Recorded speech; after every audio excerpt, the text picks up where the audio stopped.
નમસ્કાર, હું આજે આવ્યો છું પંજાબમાં ગુજરાતના ખેડૂતો માટે ફાયદાની વાત લઈને. આપણે છીએ મુરગી કમ્પોઝના ફાર્મમાં. પેલા મુરગીની જે ચરક આવે છે એને અહીંયા લઈ આવી અને 7 દિવસ માટે સૂર્યપ્રકાશમાં તપાવવામાં આવે છે. પછી આપણે પાડા બનાવીને એમાં ટ્રેક્ટરની મદદથી ટીલિંગ કરવામાં આવે છે. આ પ્રોસેસ પણ 7 દિવસ સુધી ચાલે છે. એમના પછી આવે છે આપણું પ્રી કમ્પોઝિંગ સ્ટેજ. પ્રી કમ્પોઝિંગ સ્ટેજમાં જે આપણે ત્યાંથી ટીલિંગ થઈને આવ્યું છે એ ટીલિંગ થયેલી વસ્તુને અહીંયા લઈ આવીને 80 ડિગ્રી સુધીના તાપમાનમાં રાખીને એમાંથી માઇક્રોબ્સ, જે હાનિકારક માઇક્રોબ્સ છે એ બધા દૂર કરવામાં આવે છે અને સ્ટરીલાઇઝ કરવામાં આવે છે. આ સ્ટરીલાઇઝેશનની પ્રોસેસ છે આખી.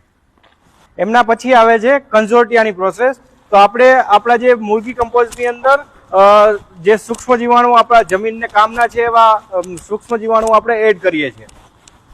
પછીની પ્રોસેસ, મેઇન પ્રોસેસ આવે છે આપણે જાપાન ટેકનોલોજીથી મશીન દ્વારા આમનું ટીલિંગ કરવામાં આવે છે, જેમાં નીચેથી હવા આપવામાં આવે છે અને ઉપરથી ફોગર દ્વારા પાણી આપવામાં આવે છે. એ બધું ઓટોમેટિક છે. જાપાનીઝ ટેકનોલોજીથી આપણે ભારતમાં પહેલીવાર આ મશીનથી પહેલું આ પ્રોડક્ટ બને છે, જેમની અંદરથી વધારાનો મિથેન અને એમોનિયા ગેસ જે હોય છે એ આપણે બહાર કાઢીએ છીએ અને એ બહાર જે પાણીની અંદર એબ્ઝોર્બ થાય છે અને હાનિકારક જે કંઈ ગેસીસ છે એ બધા આપણા ખાતરમાંથી નીકળી જાય છે અને જે પ્રોસેસ બને છે એ ઓટોમેટિક આ મશીનથી ટીલિંગ થઈને બને છે. 45 દિવસની પ્રોસેસ પછી તૈયાર થઈ છે આપણી ફાઇનલ પ્રોડક્ટ મુરગી કમ્પોઝ. આમની અંદર નથી ગરમી, નથી ગંધ અને નથી હાનિકારક સૂક્ષ્મ જીવાણુઓ.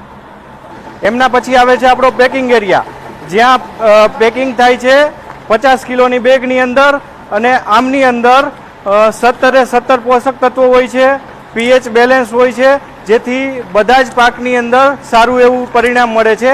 અને પંજાબ યુનિવર્સિટીએ આ વસ્તુને બધા જ પાકની અંદર પ્રાયોગિક ધોરણે પ્રયોગ કરીને ઉત્પાદનમાં પણ વધારો થાય છે અને આપણે બીજા પોષક તત્વો, જે રાસાયણિક પોષક તત્વો છે ઓછા નાખવા પડે એ પણ પંજાબ યુનિવર્સિટીએ સાબિત કરેલું છે.